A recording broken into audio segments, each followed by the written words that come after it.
Bon, et j'ai trouvé la solution à mon putain de problème. En fait, je crois que, voilà, en discutant plus l'évolution des 400 coups, je viens de trouver la solution pour arriver à, en tout cas, à monter un modèle d'école gratuite ici à Puerto Escondido.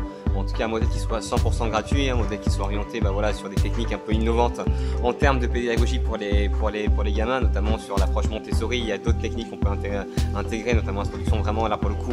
En plus de ça, de la créativité, peut-être de techniques alternatives. Le but serait d'essayer d'hybrider un modèle un petit peu, voilà, un modèle un petit peu, on va dire, un modèle vraiment hybride, quoi, que ce soit un espèce de petit laboratoire, un petit centre d'expérimentation sur cette pédagogie là, mais donc 100% gratuit, mais qui soit du coup autofinancé par les 400 coups. Je t'explique tout ça en fait, bref.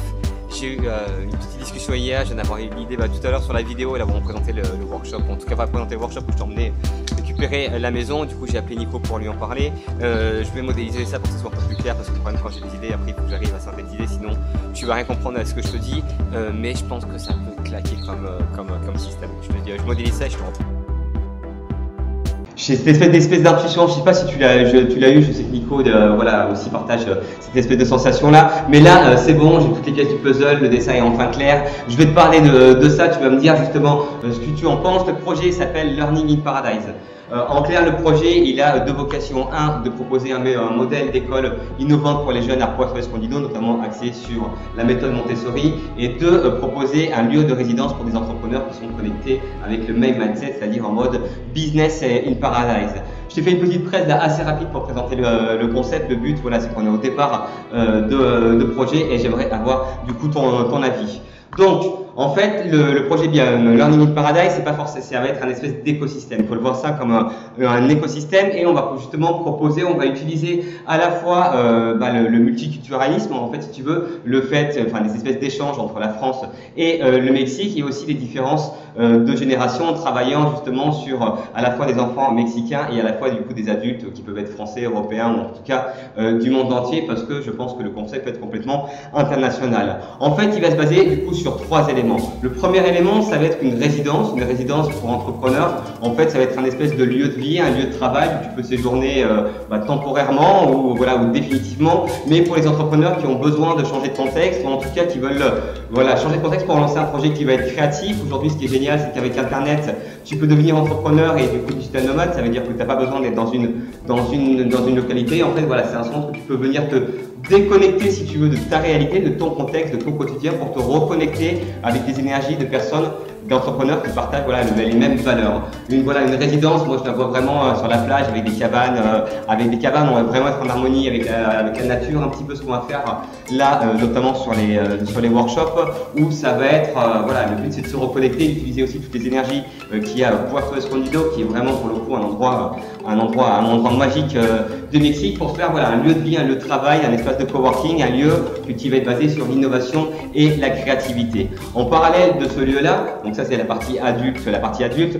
on aurait du coup une école. Pour le moment, ça serait pour une classe, je pense, dessus, une école qui soit destinée aux jeunes de Puerto Escondido et qui justement soit un espèce de laboratoire, tu vas voir, on va en parler juste après, pour de l'innovation pédagogique. On va intégrer la méthode Montessori, on va intégrer de la créativité, de l'art-thérapie, en fait tout ce qui va être justement les nouvelles pratiques pour apprendre, si tu veux, à des jeunes à déjà leur apprendre différemment, si tu veux, à apprendre, mais aussi leur apprendre des compétences qui vont être contemporaines, les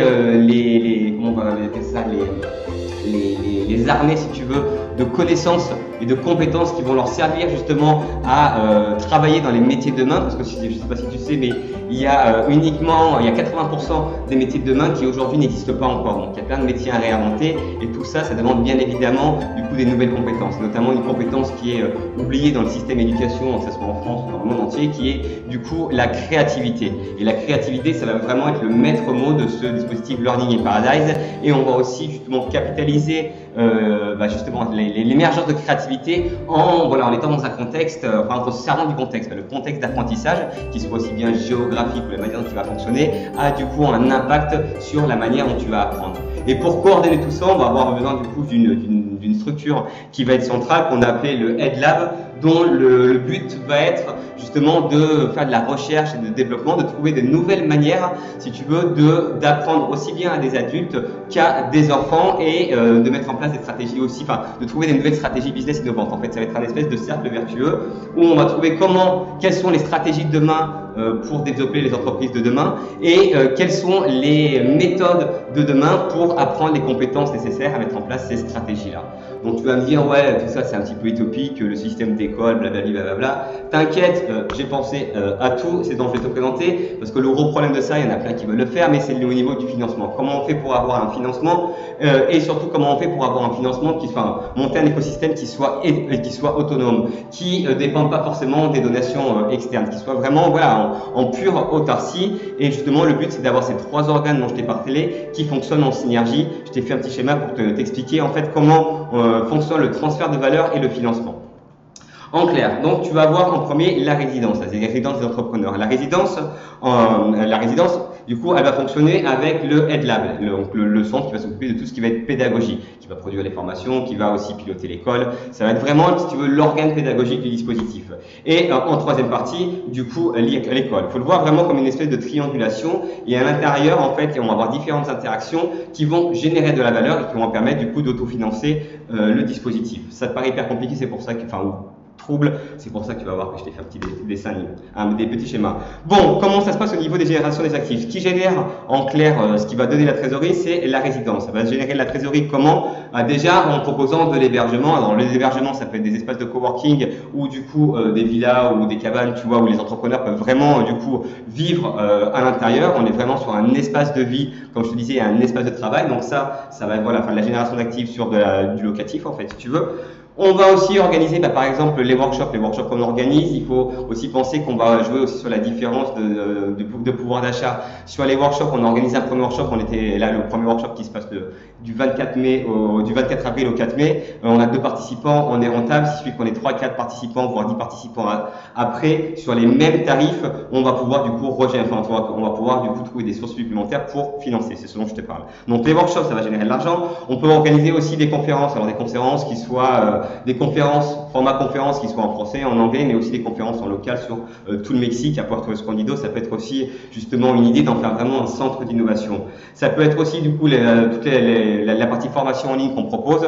Elles sont produites depuis la résidence et du coup les fonds iront à la fois à la résidence et à la fois du coup au 400 coups. Les formations présentielles, là en rencontrant différents entrepreneurs, notamment sur un projet des apprenants qui est le projet Kleenex dont je te parlerai, qu'on a monté, sur lequel elle a trouvé une associée, est hyper intéressée en tout cas pour communiquer sur des formations qu'on pourrait donner en espagnol sur des entrepreneurs du coup mexicains. Donc ça peut être aussi du coup une source d'actifs supplémentaire, et imaginer aussi de la prestation de services proposée du coup au nom de la résidence avec les entrepreneurs, parce que chaque entrepreneur nous proposera des services.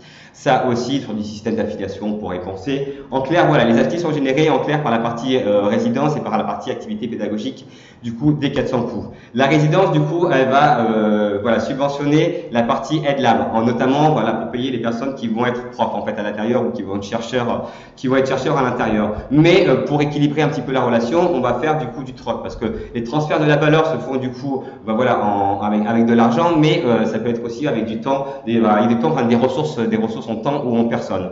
Donc on peut très bien imaginer que les systèmes par exemple qui se passent beaucoup ici dans les Posada au Mexique, tu as ton hébergement gratuit, mais par exemple pendant 3 jours tu dois aider dans le lab à monter des vidéos ou à gérer, tu vas voir aussi à aider à développer l'école. C'est une espèce, si tu veux, c'est une espèce de troc. On peut le voir comme ça. Donc le lab est vraiment financé sur lesquels on va avoir les profs, notamment les profs et toutes les personnes qui vont en clair gérer l'école. Pareil. Du coup, le lab va avoir l'école, elle va être gérée vraiment de manière uniquement gratuitement. C'est le lab du coup qui va prêter du coup ses chercheurs, prêter ses profs, donc prêter les personnes qui sont incubées dans la partie pédagogique Head Lab des 400 coups pour du coup gérer l'école. De la même manière, comme je te disais, les résidents qui, par exemple, les entrepreneurs qui ont pas beaucoup de financement mais qui veulent lancer quand même leur projet, on peut très bien imaginer du coup un système, comme je te disais, d'hébergement et ils donnent un coup de main aussi bien dans le lab pour la production de contenu, la production de contenu pédagogique ou de la traduction, on peut très bien l'imaginer aussi, et à la fois dans l'école. Alors pas forcément voilà, pour donner des cours, mais peut-être pour accompagner les élèves, ça leur permet en plus de ça voilà, de développer leur espagnol. On est vraiment sur un cercle, voilà, un circuit qui soit gagnant-gagnant. On peut très bien imaginer qu'il voilà, y a un système de financement qui soit parallèle au niveau directement de l'école, qui vienne alors à la fois par voilà, des donations qui soient, des donateurs qui soient privés, ça peut être voilà, sur un bouton donate PayPal, à voir comment ça peut fonctionner. Par du système de crowdfunding, ça marche pas, voilà, pas mal ici, notamment avec une marque qui nous aiderait notamment à financer les locaux. Pour tout ce qui est organisation de l'école, c'est ce qui est pas mal aussi au Mexique là, ils mettent à contribution les parents en fait. Ça veut dire que les parents, une fois par mois, ils ont ce qu'ils appellent des tequios, et ils viennent dans l'école, par exemple, couper les arbres ou arranger un petit peu ce qui fonctionne pas en fait.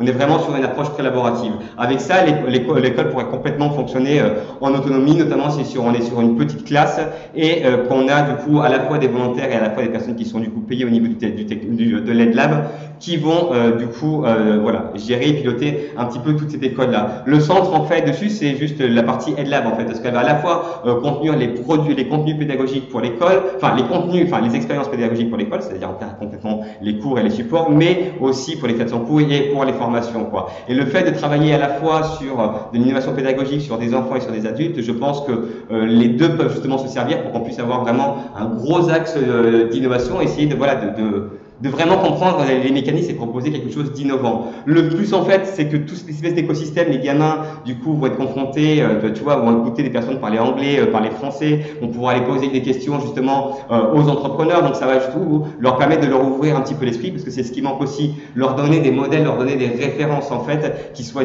différentes de celles qu'ils connaissent, parce que la plupart, voilà, sont restés de Porto, sont restés ici, leurs parents sont restés à Porto, ils ont peut-être même pas voyagé au Mexique, quoi. Donc on a besoin aussi de leur ouvrir justement les yeux, et cette espèce si tu veux, d'hybridation culturelle, je pense que ça peut être super, voilà, vraiment génération de valeur à la fois pour les enfants, pour leur apprendre voilà, le modèle un petit peu, une manière de penser un petit peu à l'européenne, en fait, si tu veux leur donner, et puis leur pratiquer un petit peu la langue, et à la fois sur les apprenants, sur les entrepreneurs qui sont du coup en résidence, pour leur permettre de décompresser un peu, voilà, de profiter, si tu veux, du mode de vie un petit peu latino, aussi un peu plus relax. Au final, voilà, c'est l'espèce d'équilibrer un petit peu les deux cultures, de voilà, jouer sur plusieurs générations pour en faire justement un espace qui soit dédié à la créativité, qui soit dédié à une espèce de temps, si tu veux, de la connaissance, quoi, mais orienté business avec un certain mindset. Voilà un petit peu le projet. Le projet en détail, on peut très bien, oui, je t'avais mis subvention, mais bon, on est au Mexique, autant te dire que les subventions, vaut mieux oublier à moins que tu fasses vraiment du réseau, mais le but c'est vraiment de trouver un modèle qui soit justement duplicable et réplicable. Les opportunités, déjà jouer sur l'espèce que je l'appelais distorsion du pouvoir d'achat, ça veut dire que quand on vend ici 1 euro, c'est 20 pesos. Ça veut dire que, faut te dire à peu près, pour un ordre d'idée, je vais te donner un truc, le salaire minimum ici, c'est 1500 pesos toutes les 2 semaines, ils sont payés par semaine en fait dessus. 1500 pesos, en fait, ça fait 75 euros, un peu moins parce qu'on a 22 en ce moment. Donc c'est 1500, voilà, c'est 150 euros par mois, quoi. 150 euros par mois. Donc, je veux dire qu'avec le peu, si on reprend une partie si on facture en fait des personnes, des entrepreneurs, du coup, qui vont avoir besoin de monter un business sur lequel du coup on va les facturer en euros ou en dollars, du coup, en prenant des fees, en répartissant une partie des bénéfices justement dans le EdLab pour payer les profs et à la fois dans l'école pour piloter un petit peu tout ça, avec la différence de pouvoir d'achat, ça pourrait pouvoir normalement s'équilibrer, c'est sûr, parce que là on a fait une simulation avec juste 2 personnes sur le workshop avec des prix vraiment bradés, on aurait pu du coup là tenir 3 semaines, en tout cas piloter l'école pendant 3 semaines. Et voilà, donc on est encore une fois en prototypage, donc il y a ce truc là. Il y a les nouveaux types d'entrepreneurs aussi, c'est qu'aujourd'hui la plupart des entrepreneurs et notamment certains de ma génération, pour avoir parlé à plusieurs contacts, ont alors pas forcément envie d'avoir un bête de boulot, pas forcément monter une start-up dans le milieu parisien pour avoir des millions d'employés, mais plus envie de monter peut-être une start-up, d'aider des personnes ou monter un service, mais qui leur permettent de voyager, qui leur permettent d'être en mode aventure, qui leur permettent de dormir sur des cocotiers, les yeux dans les étoiles, enfin bref, en regardant le ciel, qui leur permettent en fait un autre type d'entrepreneuriat, un entrepreneuriat qui soit peut-être plus en mode aventure avec un impact aussi positif, parce que ce but-là, c'est que ça enfin le but de ce système-là, de cet écosystème Learning in Paradise, c'est que ça puisse aussi être voilà, un moteur économique sur Puerto Escondido, et notamment que ça ouvre d'autres opportunités voilà, aux jeunes d'ici, premièrement aux locaux, et après on peut très bien imaginer que voilà, on puisse prendre des jeunes de tous les pays en fonction du nombre de classes qu'on pourrait ouvrir. Mais comme tout système, c'est juste une question d'équilibre. Donc ces nouveaux types de trucs, l'obsolescence de tout ce qui est stratégie pédagogique dans le monde, parce qu'on se rend compte qu'en fait dans tout le monde, voilà, c'est les mêmes problèmes, et notamment au niveau des enfants. Par contre, on sait partout et tout converge vers plus ou moins les mêmes solutions, réintroduire du personnalisé, donner voilà le goût d'apprendre, réintroduire la créativité, apprendre justement, pas apprendre à faire, enfin réintroduire la notion de jeu, en fait, la notion de plaisir, laisser le gamin, et c'est pareil pour l'adulte, justement aller vers les compétences ou les connaissances, voilà, vers lesquelles il s'en sort le mieux, et pas juste voilà, le charger en connaissances pour que ça devienne juste un catalogue, si tu veux, de savoir qui ne savent absolument rien faire, quoi. On sait plus ou moins quelles sont les techniques qui fonctionnent, on sait plus ou moins aussi, avec les avancées en neurosciences, voilà, comment on peut travailler, on peut créer, si tu veux, un contexte d'apprentissage qui permet d'avoir une meilleure cour d'apprentissage, en fait, qui permet voilà, d'apprendre plus rapidement. Tout ça, on sait là. Le but, c'est justement d'essayer de le prototyper, voilà, d'essayer de le prototyper et de prototyper, encore une fois, quand je dis sur deux axes, parce qu'il y a l'aspect transgénérationnel et il y a l'aspect multiculturel qui vient en jeu. Deuxième truc, il y a aussi la spécificité du marché latino. Ça veut dire que là, j'ai regardé pas mal de vidéos voilà, depuis quelques temps sur développement personnel, marketing. Je me renseigne un petit peu pour essayer de comprendre la psychologie ici, notamment au Mexique. Et Nico a une remarque très juste dessus, c'est qu'au Mexique, ils n'iront pas forcément dans les business schools. Leur seul moyen de se sortir, en clair, c'est en mode do it yourself, c'est avec du YouTube, voilà, ce que j'appelle le mode americano, tu vois, ce qu'on appelle l'innovation rogade, et ça se passe aussi, tu vois, ça en Inde, quoi. Mais c'est comment, voilà, ils sont obligés de se sortir les doigts du cul, ils sont obligés de faire les choses par eux-mêmes, donc ça va être le premier marché, justement, ouais, à voilà, passer en mode do it yourself, à être en mode vraiment entrepreneur, et là, tu le vois, c'est ce qui se passe, tout le monde a plus ou moins sa petite boutique, bon, voilà, chez eux, ils se démerdent un petit peu comme ça, mais il leur manque quand même, voilà, une espèce de structure, une autre discipline, des bases, en fait, justement, les fondamentaux. Les fondamentaux. Donc ça va être justement ce marché-là, à mon avis, qui va être le plus apte à innover en mode do it yourself, en tout cas, voilà, consommer ce type d'expérience, quoi. Et bien évidemment, s'ajoute à ça le potentiel de Puerto Escondido. Puerto Escondido, c'est vraiment un petit paradis dessus. C'est pas encore connu au Mexique. C'est vraiment du tourisme de niche parce que voilà, c'est uniquement centré sur des surfeurs. C'est un des meilleurs spots de monde de surf. Et du coup, pour tout ce qui va être méditation, pilates, il y a beaucoup, c'est ça aussi qui m'a inspiré, des retraites surf et pilates. Là, ce serait par exemple surf et yoga. Là, voilà, ça pourrait être des retraites business et zénitude, tu vois, genre business et retraite ou un truc comme ça. Mais c'est vraiment voilà un endroit qui est à part au niveau des énergies.